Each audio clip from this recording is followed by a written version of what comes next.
بسم الله الرحمن الرحيم. الحمد لله رب العالمين، والصلاة والسلام على النبي الكريم وعلى آله وصحبه أجمعين ومن تبعهم بإحسان إلى يوم الدين، ما بعد. قال الله تعالى: أعوذ بالله السميع العليم من الشيطان الرجيم، بسم الله الرحمن الرحيم. المال والبنون زينة الحياة الدنيا والباقيات الصالحات خير عند ربك ثوابا وخير أملا. وقال النبي صلى الله عليه وسلم فيما أخرجه البخاري ومسلم في صحيحهما: كلكم راع وكلكم مسؤول عن رعيته، والأمير راع والرجل راع على أهل بيته، والمرأة راعية على بيت زوجها وولده، كلكم راع وكلكم مسؤول عن رعيته. سب سے پہلے تمام تعریفات، حمد و ثنا، کبریائی اور بزرگی کے لائق صرف اللہ تعالیٰ وحدہ لا شریک کی ذات ہے. اسی کی بڑائی ہم بیان کرتے ہیں جو زمین و آسمان کا خالق ہے اور ساری کائنات کو پیدا کرنے کے بعد کائنات کے نظام کو سنبھالنے والا ہے اور ہماری تمام ضروریات پوری کرتے ہوئے یہ جو چھوٹے چھوٹے بچے ہیں اولاد کی شکل میں، اس کو بطور نعمت ہمیں نوازنے والا.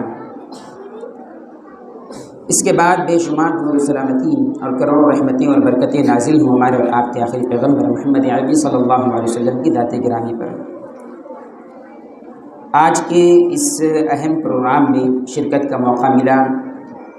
اللہ تعالیٰ کے شکریہ کے بعد ہم ذمہ داروں کا اور خصوصاً ہمارے شیخ عبدالخالق محمدی کا بھی شکر ادا کرتے ہیں کہ انہوں نے ہمیں لائق سمجھا اور کچھ باتیں آپس میں ایک دوسرے کے ساتھ مل کر سیکھنے سکھانے کے لیے ہمیں مدعو کیا. بہرحال پروگرام کو دیکھ کر یہ احساس اور شوق جاگ رہا تھا کہ کاش ہم بھی ان ننھے منھے بچوں کی طرح ایک چھوٹے بچے ہوتے، ہمیں بھی آ کر یہاں کچھ پیش کرنے کا موقع دیا جاتا اور ہمیں بھی انعام دینے والے انعام دیتے. ایسے بچے جو ابھی مرفوع القلم ہے، نہ شریعت کے احکامات ان کے اوپر ہیں، لیکن باوجود یہ ننھے پن کے جو انداز میں انہوں نے چیزیں پیش کی، بہت زیادہ خوشی ہوئی. اللہ تعالیٰ سے ہماری یہ دعا ہے کہ اللہ تعالیٰ ان بچوں کو مستقبل میں نیک علماء کی صف میں داخل کریں. ان کے ذریعے سے اللہ تعالیٰ پوری دنیا کے اندر توحید کو، سنت رسول کو اور ہر قسم کے خیر کو پھیلائیں. آمین رب العالمین.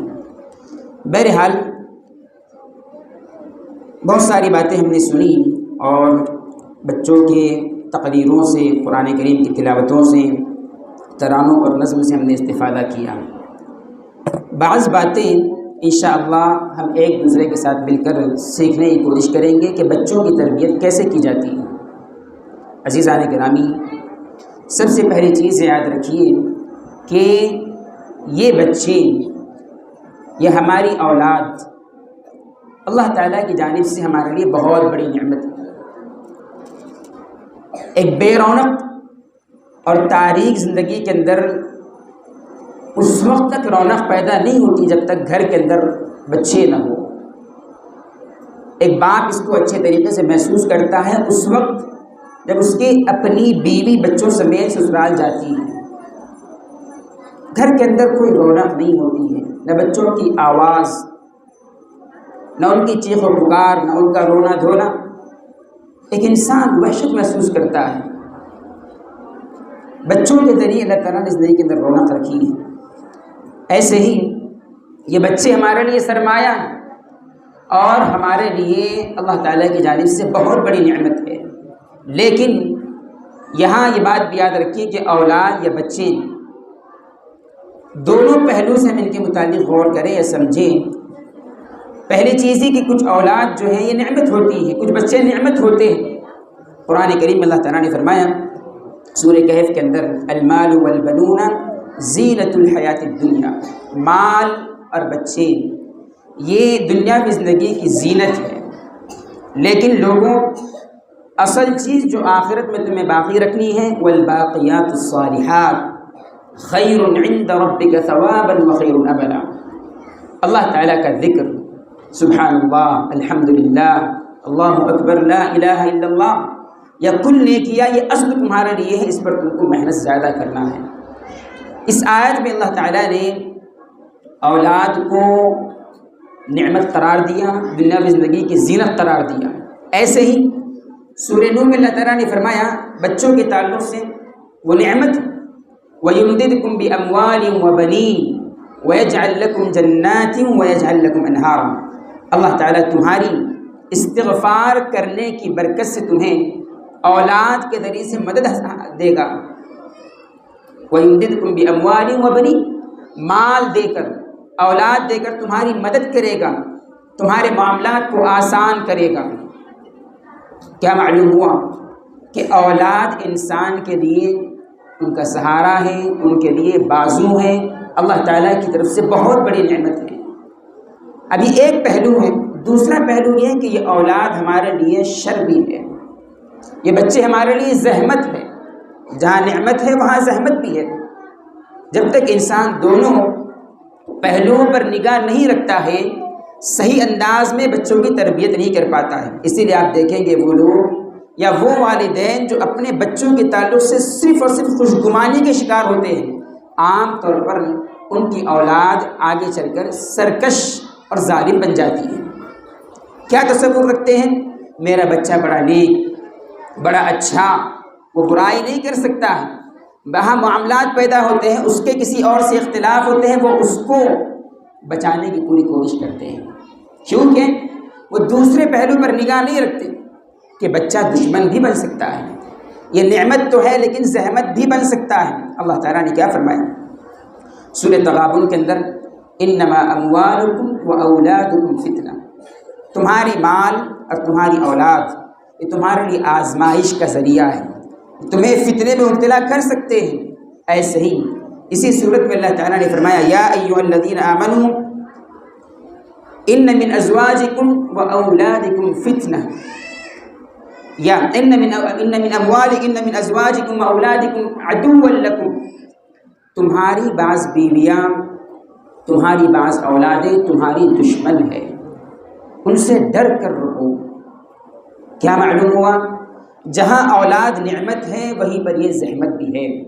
ان دونوں پہلوؤں پر جب انسان نگاہ رکھتا ہے تو بچوں کی تربیت کیسے کرنا ہے یا بچوں کی تربیت کی اہمیت کتنی، اس کو خود اس بات کا اندازہ ہو جاتا ہے۔ آگے چلیں، اللہ تعالیٰ نے اس اصول کو یا اس بات کو بیان کیا کہ ہر اولاد ہمارے لیے نعمت نہیں ہے، یا ہر اولاد مطلوب یا مقصود نہیں ہے۔ مقصود کون سی اولاد ہے؟ جو نیک ہو۔ اسی لیے انبیاء کی دعائیں آپ قرآن کریم میں پڑھیں گے یا دیکھیں گے، کیا دعا وہ کیا کرتے تھے؟ وہ ہماری طرح نامکمل دعا نہیں کرتے تھے۔ ہم کیا مانگتے ہیں؟ اے اللہ مجھے لڑکا دے دے، اے اللہ مجھے لڑکی دے دے، اے اللہ خوبصورت بچہ دے۔ یہ دعا فی نفسہ ہی بری نہیں ہے، لیکن کمال کیا ہے؟ کیسی اولاد کا سوال کیا جائے، دعا کا ڈھنگ اور رنگ کیا ہے؟ آپ دیکھیں اللہ تعالیٰ نے فرمایا سورہ آل عمران میں زکریا علیہ السلام کی دعا کو نقل کرتے ہوئے کیا دعا کیا؟ انہوں نے رب هب لی من لدنک ذریۃ طیبہ، اے اللہ مجھے ایسی اولاد نصیب کرنا، اے میرے رب ایسی اولاد سے مجھ کو نوازنا، ذریۃ طیبہ، جو اچھی اولاد ہو، پاکیزہ ہو۔ طیبہ کے معنی کیا ہوتی ہے؟ ایسی اولاد جو صحیح عقیدے والی ہو، جو تیرے دین پر قائم رہنے والی ہو، پاکیزہ، صاف ستھری، تیرے اطاعت کرنے والی۔ ایسی اولاد نہیں چاہیے جو غلط راستے پر چلنے لگے، سرکش ہو جائے، ظالم ہو جائے۔ تو انسان جو ہے اس بات کو ذہن میں رکھے کہ اصل مقصود اور مطلوب اچھی اولاد ہے، حدیث مبارکہ اللہ کے رسول صلی اللہ علیہ وسلم کی آپ بار بار سنتے ہیں. آپ صلی اللہ علیہ وسلم نے کیا بات ارشاد فرمائی؟ صحیح مسلم کی حدیث کہ اذا مات الانسان انقطع عنه عمله الا من ثلاثه. انسان جب اس دنیا سے چلے جاتا ہے تو سارے اعمال کا دروازہ بند ہو جاتا ہے سوائے 3 چیزوں کے: صدقۃ جاریہ او علم ينتفع به او ولد صالح يدعو له. صدقہ جاریہ، ایسا علم جو اس نے لوگوں کو سکھایا اور اس سے لوگ فائدہ اٹھا رہے ہیں. تیسری چیز ولد صالح، آپ نے فرمایا نیک اولاد. آپ نے یہ نہیں کہا کہ صرف اولاد، قید کر کے بیان کیا مسئلے کو. او ولد صالح، تیسری چیز جو انسان کے لیے مرنے کے بعد فائدہ مند ہوتی ہے اس کی اپنی اولاد ہوتی ہے جو نیک ہو. ورنہ اولاد اگر صالح نہ ہو تو وہ انسان کو جو ہے ماشاء اللہ دفنا کر آ گیا، باپ کو دفنا کر آ گیا، مٹی ڈال دی ماں کی قبر پر، صرف اسی دن یاد کرے گا، باقی بھول جائے گا. یا اگر نیک نہ بھی ہو تو دوسری مصیبت یہ آئیں گی کہ جو گناہ کرے گا ان کا وبال ان کے سر پر جائے گا. کیسے؟ تربیت نہیں کی تھی، انہوں نے تعلیم کا اہتمام نہیں کیا تھا. اگر تعلیم کا اہتمام کیا تو مسئلہ الگ ہے، گنہگار والدین نہیں ہوگے. لیکن تربیت نہیں کی، تعلیم کا اہتمام نہیں کیا تو بری اولاد قبر کے اندر یا قیامت کے دن انسان کے لیے گلے کا کانٹا بن جائے گی، مصیبت بن جائے گی. تو بہرحال یہاں سے معلوم ہوتا ہے کہ اولاد کو نیک بنانا اور ان کی ہر پہلو سے تربیت کرنا کتنا ضروری ہے. اس سلسلے میں اور بھی باتیں قرآن کریم میں اور اللہ کے رسول صلی اللہ علیہ وسلم کی حدیث میں ملتی ہے. قرآن کریم میں ایک دعا سکھائی گئی. نیک لوگوں کی دعا کیا ہوتی ہے؟ اللہ تعالیٰ نے فرمایا، کہتے ہیں یقولون ربنا هب لنا من ازواجنا وذریاتنا قرۃ اعین. اے ہمارے رب، ہمیں ایسی بیویاں عطا فرما اور ایسی اولاد سے نواز جو کیا ہوں؟ قرۃ اعین، آنکھوں کی ٹھنڈک ہو. اور انسان کی آنکھیں سب سے زیادہ ٹھنڈی کب ہوتی ہیں؟ جب دیکھتا ہے کہ بیوی اللہ تعالیٰ کے احکامات پر سیدھے چل رہی ہے. اولاد میں تو تھوڑا گڑبڑ کر دیتا ہوں لیکن میری اولاد اللہ کے دین پر صحیح معنی میں بڑے اچھے انداز میں قائم ہے. انسان کا دل پرسکون ہو جاتا ہے، آنکھیں ٹھنڈی ہو جاتی ہیں. اب اس کے مقابلے میں اگر اولاد شر والی ہو، اللہ کے دین کی پامالی کرنے والی ہو، اخلاق نہ ہو، نہ ڈھنگ رنگ ہو، نہ عقیدہ صحیح ہو، تو ایسا انسان دنیا میں ہی والدین کے لیے درد سر بن جاتا ہے، سر کا درد بن جاتا ہے وہ. اور پھر انسان خود پناہ مانگنے لگتا ہے کہ ایسی اولاد سے اللہ کی پناہ. گھر میں سے ماں کہتی ہے کہ شیطان ہے پریشان کر کے رکھا ہے. یہ جملے کب کستی ہے ایک ماں؟ جب ان بچوں کی تربیت نہ ہوئی ہو. اب یہ خود عورت اس بات کو سوچیں، وہ باپ جو ان اولاد سے اپنے آپ کی براءت کا اظہار کرنے کی کوشش کر رہا ہے اور اس کے تعلق سے یہ کہہ رہا ہے کہ ایسی اولاد نہ ہوتی تو اچھا تھا، یہ اگر اسی اولاد کی قدر کرتا بچپنے کے اندر، اسی اولاد کی قیمت کا احساس کرتا چھوٹی عمر میں اور تربیت کرتا تو یہ نوبت آتی بھلا؟ ہرگز نہیں آتی. معلوم کیا ہوا کہ اولاد کی تربیت، چھوٹے ان معصوم بچوں کی تربیت معمولی چیز نہیں، کوئی ایسا مسئلہ نہیں کہ اس کو نظر انداز کیا جائے. آج بڑی مصیبت کیا ہے عزیز ساتھیوں، پیاری بہنوں، ہم مال کماتے ہیں بیوی بچوں کے لیے. اب یہ بیوی بچوں کے خیال میں اور فکر میں مال کمانے کے لیے اتنے مگن ہو چکے ہیں کہ اصل جو مقصد ہے بچوں کی تربیت، جس کے لیے مال کمایا جا رہا ہے، وہ تربیت کرنے کے لیے ایک باپ کے پاس بچے کو دینے وقت نہیں ہے. بڑی افسوس کی بات ہے، یہ عیب ہے، یہ افسوس کا مقام ہے. انسان کے پاس اگر وقت نہ ہونے بچوں کے لیے تو یہ اس کے لیے سوچنے کا معاملہ ہے. لمحہ ذکریہ ہے. آگے ہم بڑھتے ہیں. اللہ تعالیٰ نے قرآن کریم میں فرمایا، یا ایھا الذین آمنوا قوا انفسکم واہلیکم نارا وقودها الناس والحجارہ. سورۃ تحریم پارہ 29 کی آیت ہے. اللہ تعالیٰ فرماتا ہے، پارہ 28 کی آیت، اللہ تعالیٰ فرماتا ہے، اے ایمان والوں، قوا انفسکم واہلیکم نارا، اپنے آپ کو اور اپنے گھر والوں کو، گھر والوں میں اس کی بیوی، اس کے بچے داخل ہیں، اپنے آپ کو اور اپنے بچوں کو، اپنی بیویوں کو جہنم کی اس آگ سے بچاؤ جس کا ایندھن اللہ تعالیٰ نے فرمایا الناس والحجارہ، لوگ جس کا ایندھن بنیں گے اور جس کا ایندھن پتھر بنیں گے۔ اندازہ لگائے کتنی خطرناک آگ ہے۔ ایندھن کیا ہوتا ہے؟ وہ مواد جس کو انسان استعمال کرتا ہے آگ کو بھڑکانے کے لیے۔ جہنم کی آگ کو بھڑکانے کے لیے اللہ تعالیٰ نے ایندھن لوگوں کو قرار دیا، پتھروں کو قرار دیا۔ اس سے اندازہ کیجئے کہ جہنم کی آگ کتنی سخت ہے، جس آگ سے بچانے کی تاکید رب تعالیٰ اس آیت میں اپنے بندوں کے ساتھ میں نرمی کرتے ہوئے، ان کے آخرت کے معاملات کا خیال کرتے ہوئے ہمیں بتا رہا ہے۔ یعنی اگر ایسا ہو جائے کہ یہ جو لوگ ہیں ان میں ہماری اولاد بھی ہو، کتنے بڑے یہ خطرے کا معاملہ ہے۔ میں تو جنت میں چلا جاؤں اور میری اولاد جو ہے جہنم کی آگ کا ایندھن بنے، ہم میں سے کون اس کو برداشت کرے گا؟ کون اس تصور کو لے کر اپنے دل میں باقی رکھ کر کٹھن محسوس نہیں کرے گا اور کڑھن محسوس نہیں کرے گا؟ تو بہرحال یہ آیت ہمیں یہ پیغام دیتی ہے کہ بچوں کی تربیت یہ چھوٹا مسئلہ نہیں ہے، نہ ہی ایسا مسئلہ ہے کہ اس کو انسان ہلکے میں لے۔ اب آئیے ہم دیکھتے ہیں کہ ہم بچوں کی تربیت کیسے کر سکتے ہیں یا کیسے کرنا چاہیے۔ بچوں کی تربیت جڑی ہوئی ہے سماج کے بہت سارے عناصر سے، اور سب سے بنیادی عنصر، سب سے بنیادی اکائی اور سب سے بڑی بنیاد جو ہے بچوں کی اصل اور صحیح تربیت کے اندر ان کے والدین ہے۔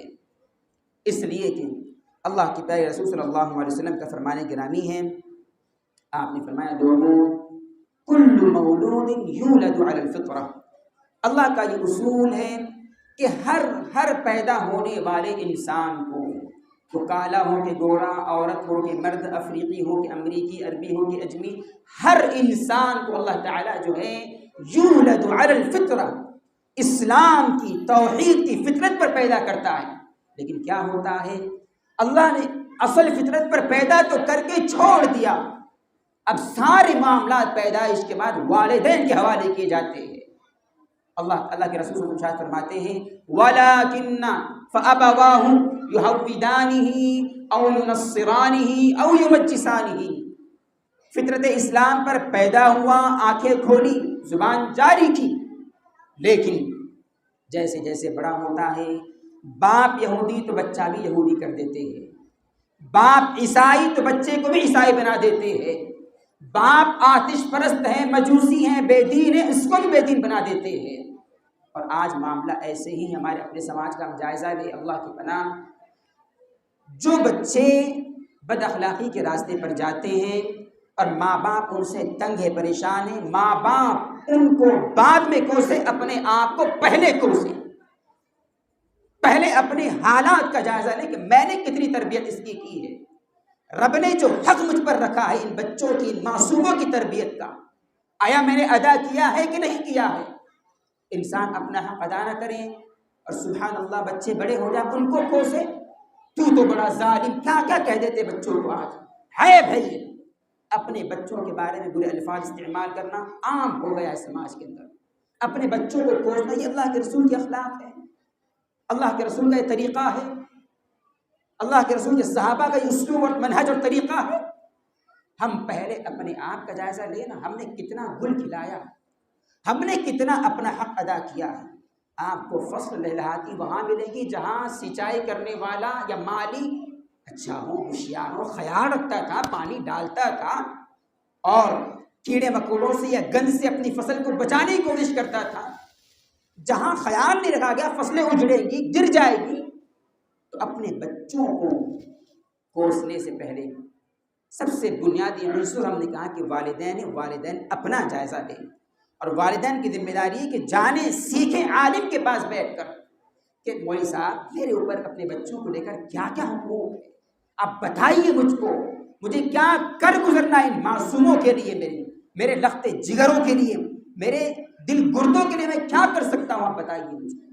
سیکھیے، آپ نہیں سیکھیں گے پھر آپ کی اولاد آپ کو دوسرے انداز میں سکھائیں گی، اور وہ انداز اچھا نہیں، کڑوا ہوگا، وہ کڑوا انداز ہوگا۔ دنیا میں تو گئے ہاتھ سے، دنیا تو ہاتھ سے گئی، خیر آخرت برباد، بری اولاد کیا دیں گے آخرت میں آپ کو۔ تو بہرحال بنیادی عنصر ماں باپ ہوتے ہیں۔ دوسرا عنصر ہوتا ہے معلم۔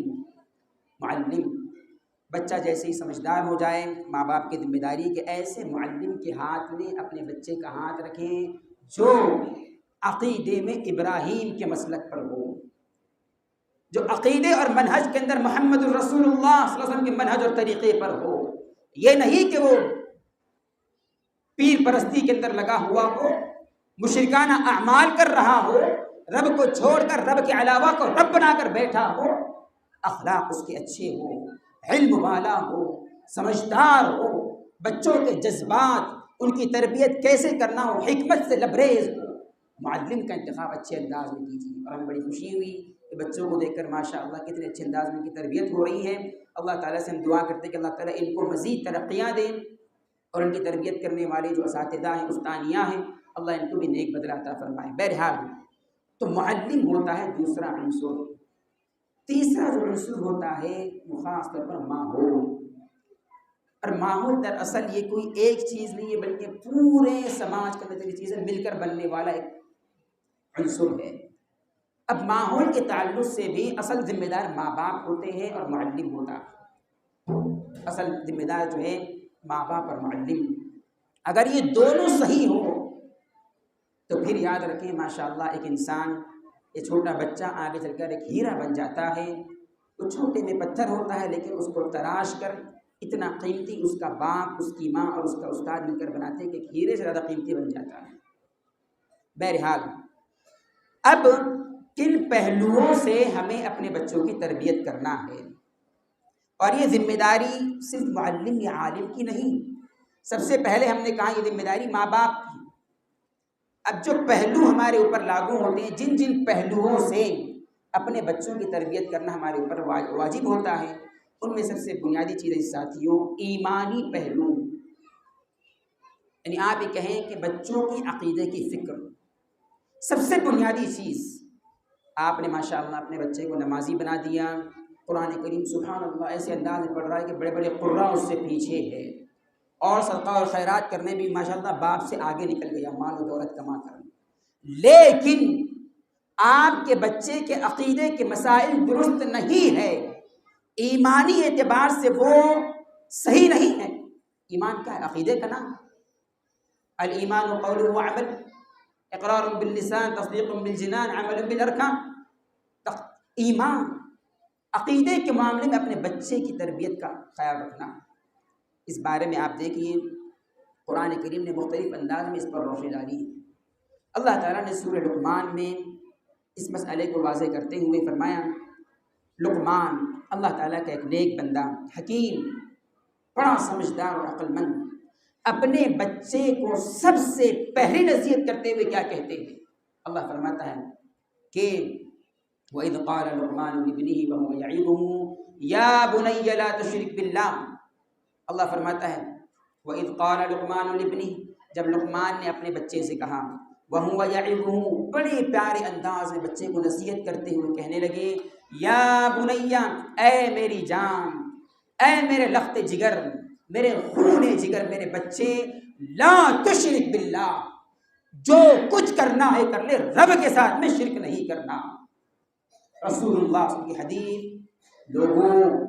لوگ آئے تمہارے جسم کو گوشت کے ٹکڑے کرنے لگ جائے اور تم کو لے کر آگ میں پھینک ڈالے، لا تشرک باللہ، شرک نہیں کرنا ہے تم کو، لا تشرک باللہ وَإِن قُطِّعْتَ أَوْ حُرِّقْتَ۔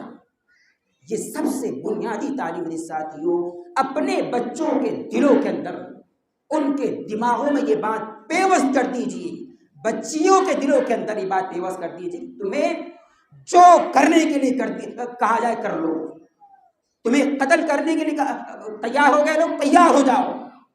لوگ تمہیں ختم کرنا چاہتے ہیں، تمہارے خلاف سازشیں کرنا چاہتے ہیں، تمہارے جسم کے ٹکڑے ٹکڑے کر کر ادھیڑ دینا چاہتے ہیں، تیار ہو جاؤ، لیکن غیر اللہ کے سامنے یہ ماتھا نہیں ٹیکنا۔ یہ سب سے بنیادی تربیت، یہ تربیت کی ضرورت ہمارے اپنے بچوں کو ہے۔ اگر یہ معاملے میں آپ نے اگر بچوں کی تربیت نہیں کی تو اس کے آگے جو پہلو ہم بیان کر رہے ہیں ان کی تربیت کا آپ کو کوئی فائدہ نہیں ملنے والا ہے۔ آپ اندازہ لگائیں اس مسئلے کی باریکی کا اور اہمیت کا۔ یعقوب علیہ السلام نبی ہے کہ نہیں ہے؟ بڑے عالم دین، نبی سے بڑا عالم اپنے وقت میں کون ہو سکتا ہے؟ کیا یعقوب علیہ السلام کے یہاں اپنے بچوں کے معاملے میں تربیت میں کوئی کوتاہی ہوگی؟ بھلا کون کہہ سکتا ہے ہوگی؟ اللہ کی پناہ۔ اس کے باوجود جب موت کا وقت قریب آیا تو اپنے سارے کنبے والوں کو، سارے بچوں کو جمع کیا، کیا کہا؟ اللہ تعالیٰ فرماتا ہے ام کنتم شہداء، لوگوں اس وقت حاضر بھی تھے؟ کیا معاملہ ہوا، کیا قصہ ہوا؟ اذ حضر یعقوب الموت، یعقوب کی موت کا وقت قریب آ گیا۔ اذ قال لبنیہ ما تعبدون من بعدی، بچوں کو جمع کیا، کہنے لگے بچوں آج کھل کر بتا دو، میں مر جاؤں گا، میں چلا جاؤں گا، میرے مرنے کے بعد کس کی عبادت کرو گے؟ رب کا دامن چھوڑ تو نہیں دو گے؟ رب کی عبادت سے تم دوری اختیار تو نہیں کر لو گے؟ اپنے بچوں کو تنبیہ کر رہے ہیں۔ نبی کی تربیت میں کوتاہی ہوگی، اس کے باوجود فکر آپ دیکھیں، یہ نہیں کہا کہ لاؤ اتنے بنگلے میرے ہیں، اتنی پراپرٹی چھوڑ کر جا رہا ہوں، فلاں جاگیر تیری نہیں، وہ ہوگی جاگیر، اس کو چھوڑ دو، اس کے رکھوالے تمہاری تربیت ہم نے کر دیکھ لو گے تم، لیکن رب تعالیٰ کی عبادت کے بارے میں تم نے کوئی کوتاہی نہیں کرنا۔ اس کے علاوہ اللہ کے رسول کی زندگی میں ہم دیکھیں، آپ بھی اپنے بچوں کی تربیت کیسے کیا کرتے تھے۔ حسن و حسین رضی اللہ تعالیٰ عنہما کا معاملہ، آپ صلی اللہ علیہ وسلم ان کو لیتے، بڑا لاڑ پیار کرتے، اور خاص طور پر ایک دعا آپ پڑھ پڑھ کر دم کیا کرتے تھے ان پر۔ دعا کیا ہے؟ اعیذکما بکلمات اللہ التامہ من کل شیطان وہامہ ومن کل عین لامہ، اے دونوں میرے پیاروں، میرے نواسوں، تمہیں اللہ تعالیٰ کے کلمات کا سہارا لے کر اس کی پناہ میں دیتا ہوں، اللہ تعالیٰ کے مکمل کلمات کا سہارا لے کر اللہ تعالیٰ کی پناہ میں تم کو دے دیتا ہوں۔ من کل شیطان وہامہ، ہر شیطان سے، ہر اذیت پہنچانے والے جانور سے، اور من کل عین لامہ، ہر نظر بد سے۔ اب یہ دیکھیں رسول اللہ کا رویہ اور ہمارے سماج کے مسلمانوں کا رویہ، کوئی بچوں کو دھاگوں کے حوالے کر رہا ہے، کوئی تعویذوں کے حوالے کر رہا ہے، کوئی کیا نعوذ باللہ۔ یہ معاملات جو ہیں یہ بتا رہے ہیں کہ گویا ایمانی پہلو پر ہم نے اپنے بچوں کی تربیت نہیں کی یا کرنا نہیں چاہتے۔ تو پہلا پہلو یہ ہے۔ دوسرا پہلو جو ہمیں خیال رکھنا ہے اپنے بچوں کی تربیت کے تعلق سے، وہ یہ ہے کہ ہم جو ہے بچوں کی اخلاقی تربیت پر خاص دھیان دیں۔ بچوں کی اخلاق، ہمارا معاملہ کیا ہے؟ ہم نے کہا ابھی کہ بچے جو ہیں آپس میں جھگڑ لیتے ہیں۔ اب والدین کی ذمہ داری یہ ہے کہ وہاں جو خرابی دیکھ رہے ہیں بچوں کے بیچ میں، بچہ میرا ہو دوسرے کا ہو، وہاں پر میں غلطی پر تنبیہ کروں۔ اپنے بچے کی سائیڈ لینا آپ کے بچے کو مجرم بنا دیتا ہے۔ آپ اپنے بچے کو لاڑ کیجیے، پیار کیجیے، وہ آپ کا بچہ ہے، حتیٰ کہ اتنا پیار کیجیے آپ اس کو سونے کے چمچے میں کھانا کھلائیے، لیکن آپ کی نگاہ اس پر شیر کی طرح ہونا چاہیے۔ یہ نہ سمجھے آپ کہ یہ سونے کے اندر کھانے کا حکم جائز نہیں ہے، تعبیر ہے۔ کیا ہے؟ اتنا آپ لاڑ کریں کہ اس کے لیے ہر چیز حاضر کر دیں، لیکن اس پر نگاہ، اس کے اخلاق پر ایسی کڑی نظر ہو جیسے شیر کی نگاہ ہوتی ہے اپنے شکار پر۔ نگاہ رکھیں آپ اس کے اوپر۔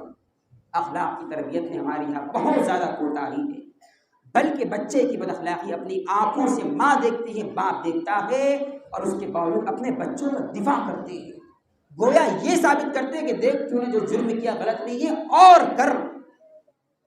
کتنی عیب کی بات ہے۔ اخلاق کی تربیت کی بہت ضرورت ہے۔ آپ دیکھیں امام ہمارے جو ائمہ سلف ہیں، ان کے یہاں تربیت کا معاملہ، مالک بن انس رحمہ اللہ کو ان کی والدہ جو ہے مدینہ کے اندر بڑے عالم دین ربیعۃ الرائے، بڑا محدث، بعض ائمہ نے ان کے بارے میں کہا کہ ربیعۃ الرائے کا انتقال ہو گیا، اب ان کے بعد فقہ کا وجود ہی نہیں رہا۔ کیا معنی ہے؟ اتنا بڑا فقیہ انسان کہ ان سے بڑا فقیہ پیدا ہو سکتا ہی نہیں۔ اب ایسے عالم کے پاس امام مالک رحمہ اللہ کی والدہ کیا کرتی تھی؟ خود کہتے ہیں کانت امی تعممنی وتقول لی اذهب الى ربیعہ وتعلم من ادبہ قبل علمی۔ اے مالک بیٹا، پہلے میری اماں جو ہے مجھ کو عمامہ پہنا دیتی اچھے انداز پہ، اچھا لباس پہناتی ہوں، کہتی بیٹا ربیعہ کے پاس جاؤ، ان کی مجلس میں بیٹھو، چھوٹے سے تھے مالک بن انس، کیا کہتی؟ ان کی مجلس میں جا کر بیٹھو اور ان کا علم بعد میں حاصل کرنا، پہلے ان کی اخلاق سیکھو، ان کے طور طریقے آداب سیکھو، کیسے وہ بات کرتے ہیں متانت کے ساتھ، شفقت کے ساتھ، اخلاق، حدیث کیسے بیان کرتے، چلتے کیسے، مسکراتے کیسے ہیں، یہ اخلاق سیکھو ان سے، تم کو انہی کے اخلاق پر رہنا ہے، باہر کے لوگوں کے اخلاق پر نہیں۔ تو بہرحال یہ اخلاقی پہلو ہے۔ ایسے ہی امام خطیب رحمہ اللہ نے الجامع کے اندر اس کو نقل کیا، کہتے ابراہیم بن حبیب رحمہ اللہ کہتے میرے والد نے مجھ سے کہا بیٹا، کیا کہا بیٹا؟ علماء اور فقہاء کی مجلس میں جا کر بیٹھا کرو، علماء اور فقہاء کی مجلس میں جا کر بیٹھا کرو، ان کے اخلاق، ان کا ادب، ان کے طور طریقے سیکھا کرو، تم ان کے اخلاق کو سیکھ کر اختیار کرو، میرے نزدیک یہ بہت زیادہ محبوب ہے بمقابلے اس کے کہ تم ان کی حدیثیں یاد کرو۔ حدیثوں کا معاملہ یا علم کا معاملہ بعد میں ہے، ادب کا اور اخلاق کا معاملہ پہلے ہے۔ ہم اپنے بچوں کے تعلق سے اس مسئلے پر غور کریں، اور اخلاقی تربیت کیسے کرنا چاہیے اس میں کافی تفصیل ہے۔ بہرحال موٹی بات ہے کہ ہم اپنے بچوں کو ان علماء کے ہاتھ میں دیں جو اسلامی اخلاق جانتے ہیں، اخلاق حسنہ کیا ہوتے ہیں، جو ان کی اچھی تربیت کر سکتے ہیں، اور وہاں سے ان کو دور کر دیں جہاں سے ان کے اخلاق خراب ہوتے ہیں، برے دوست ہوں، برے مقامات ہوں، یا برے ایسی جگہ جہاں پر اخلاق خراب ہوتے ہیں، فنکشنز کی جگہ پر بہت ساری مرتبہ لوگ جمع ہو جاتے ہیں، کیا کیا اخلاق ہوتے ہیں وہاں پر، بے حیائی ہوتی ہے اور پتہ نہیں کیا کیا ہوتا ہے۔ بہرحال تو ہم جو ہے اخلاقی پہلو پر بھی دھیان دیں۔ نمبر 3 جسمانی تربیت۔ نمبر 3 جسمانی تربیت۔ کتنے والدین ہیں جو اس مسئلے کو سمجھتے نہیں، اس پر دھیان نہیں دیتے، بچوں کا وہ تعلیم پر دھیان دینا شروع کر دیں گے ماشاء اللہ، تو پھر بچہ اب اتنا بڑا بیگ لے کر پیٹھ پر لادا ہوا ہے کہ اس کی صحت کی کوئی فکر نہیں ہے، اس کا ذہن اتنا سا اور کتابیں اتنی بھر کر دے دی، بھائی اب اس کا دماغ تو کام نہیں کرے گا، اتنا بچہ کمزور۔ آج یہ معاملہ بڑا عجیب، اسکولوں کا معاملہ آپ لے کہیں کا بھی، چھوٹے چھوٹے بچوں پر ایسی کتابیں بلکہ ایسی کتب لاج دی جا رہی کہ اللہ کی پناہ، بچے معصوم ہوتے ہیں، ان کے ساتھ میں سلوک ان کے دماغی حیثیت کی طرح کرنا چاہیے، جتنا برداشت کر سکتے ہیں اتنا ان کو دینا چاہیے، اتنا کہ بیمار ہو جائیں اور صحت مند نہ بن پائیں، یہ عیب کی بات ہے۔ بہرحال اللہ کے رسول کا فرمان ہے صلی اللہ علیہ وسلم کفا بالمرء اثما ان یضیع من یموت، آدمی کے گنہگار ہونے کے لیے اتنا کافی ہے کہ جن افراد کے رزق کی، ان کی کمائی دھمائی کی، ان کا خیال رکھنے کی ذمہ داری اس کے ذمہ عائد ہوتی ہے، وہ ان کا خیال نہ رکھیں، برباد کر دیں۔ بہرحال یہ نمبر 3۔ نمبر 4 عقلی تربیت۔ بچوں کی عقل کو مضبوط بنائیے۔ بچوں کی عقلیں کاجو بادام سے مضبوط نہیں ہوتی ہے، بچوں کی عقلیں قرآن و حدیث کی تعلیم سے اور سمجھدار قسم کے اور سنجیدہ افراد میں ان کو بٹھانے سے مضبوط ہوتی ہے۔ کل ذہن احمق افراد، گالی گلوچ کرنے والے اور اس طریقے پر جو عجیب قسم کے افراد، ان سے اپنے بچوں کو دور رکھیں، سمجھدار لوگوں میں اپنے بچوں کو بٹھائیں اور لوگوں میں اپنے بچوں کو سامنا کرنا سکھائیے۔ اتنے بچوں کا معاملہ ڈرپوک، بزدل، تو یہ بزدلی آتی ہے ان کی عقلی تربیت پر دھیان نہ دینے کی بنیاد پر۔ نمبر 5 نفسیاتی تربیت۔ بچوں کو سائیکولوجیکل اعتبار سے بھی ہم کیا کریں، مضبوط بنائیں۔ یہ نہ ہو کہ چھوٹے چھوٹے مسائل کے اندر وہ خوف کا شکار ہو جائے، ڈر کا شکار ہو جائے، نہیں، اور ان پر بوجھ نہ ڈالیں، ان کو آپ کچھ کرنے کو کہیں وہ نہ کریں، آپ غصہ نہ کریں ان کے اوپر، بچے کمزور ہو جاتے ہیں۔ حضرت یوسف علیہ السلام کو آپ دیکھیے، خواب دیکھا انہوں نے، اپنے والد کے پاس آ کر بیان کیا، باپ نے کہا کہ بیٹا اپنے بھائیوں کو بیان نہیں کرنا، لیکن ان کی زبان سے بات پھسل گئی، بیان کر دیا، لیکن یعقوب علیہ السلام نے کچھ نہیں کہا۔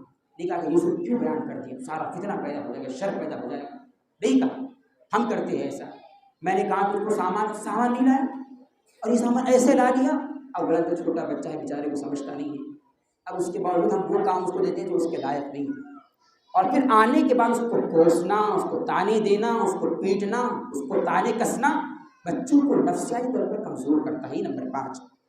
نمبر 6، بچوں کو جو ہے ہم معاشرتی طور پر بھی ان کو مضبوط بنائیں، تربیت کریں ان کی۔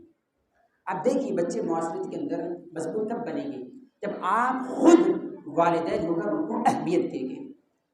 اللہ کے رسول تو بیٹھے ہوئے تھے، حضرت عائشہ کی اس حدیث کے راوی ہے، کہتی کہ بدو آیا اور کہنے لگا کہ آپ تقبلون صبیانکم، اپنے بچوں کو لاڈ پیار کرتے ہوئے تم ان کو بوسہ دیتے ہو۔ بدو کیا کہہ رہا؟ اللہ کے رسول کو دیکھ کر آپ اپنے بچوں کو بوسہ لیتے ہو؟ نہیں، عجیب و غریب، ہم تو نہیں کرتے ایسا۔ آپ صلی اللہ علیہ وسلم نے فرمایا میں کیا کروں، اللہ تعالیٰ نے تیرے دل میں محبت پیدا نہیں کی ہوئی، تو ہی منحوس ہے، تو ہی برا ہے، اپنے دل کے اندر محبت پیدا کر، تیرا دل محبت سے خالی ہے۔ بچوں کو آپ پیار کیجیے، آپ ان کو اہمیت دیجیے، یہ آپ کا وہ سرمایہ ہے جو آپ کو پھر اگر خراب ہو جائے تو واپس نہیں ہاتھ لگنے والا۔ بلڈنگیں گر جائیں بنا لیں گے واپس، لیکن ہمارا دھیان سارا بلڈنگوں پر، کاروں پر، کھانوں پر، ڈھابوں پر، اللہ کی پناہ۔ یہ بچے اصل سرمایہ، ان کو لاڈ کیجیے، ان کو بوسے دیجیے، سینے سے لگائیے، ان کو پیار کیجیے، معاشرے کے اندر ہی مضبوط بنے گی۔ نمبر 7، آخری چیز، بچوں کی جو ہے تربیت کا پہلو جو بڑا اہم ہے، جنسی تربیت۔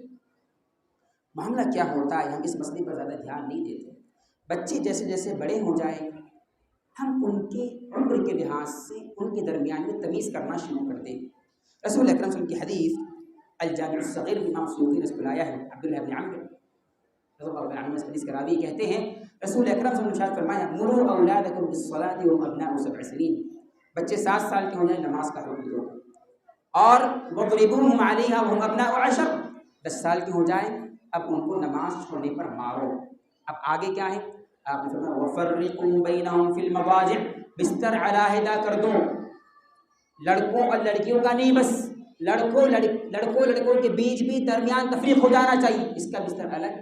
آپ کے پاس بہت زیادہ نہیں ہے، لیکن آپ کے پاس جو گودڑی ہے، جو قالین ہے، جو کچھ بچھانے کے لیے، ان میں آپ دوری کر لیں، ان کو بتائیں ہمارا دین تمیز سکھاتا ہے، ہمارا دین آداب سکھاتا ہے، حتیٰ کہ جنسی مسائل کے اندر بھی، اور ہر اس چیز سے ان کو آپ دور رکھیں جو ان کے اخلاق کو، ایمان کو، تربیت کو، نفسیات کو، جسم کو اور ان کے جنس کو، ان کی معاشرت کو خراب کرتی ہے۔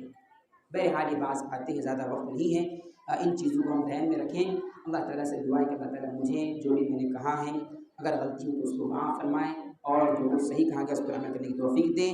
آپ تمام کو بھی اللہ تعالیٰ خیر سے نوازیں، جو کچھ کہا گیا سنا گیا اس پر ہم تمام کو اللہ تعالیٰ عمل کی توفیق دیں، جو بھی اعمال ہم انجام دیں اللہ تعالیٰ اس میں اخلاص کی دولت سے ہمیں نوازیں، آپس میں الفت و محبت کرنے والا ہم بنائیں۔ اقول قولی ھذا واستغفر اللہ العظیم لی ولکم ولسائر المسلمین فاستغفروہ انہ هو الغفور الرحیم۔ السلام علیکم ورحمۃ اللہ وبرکاتہ۔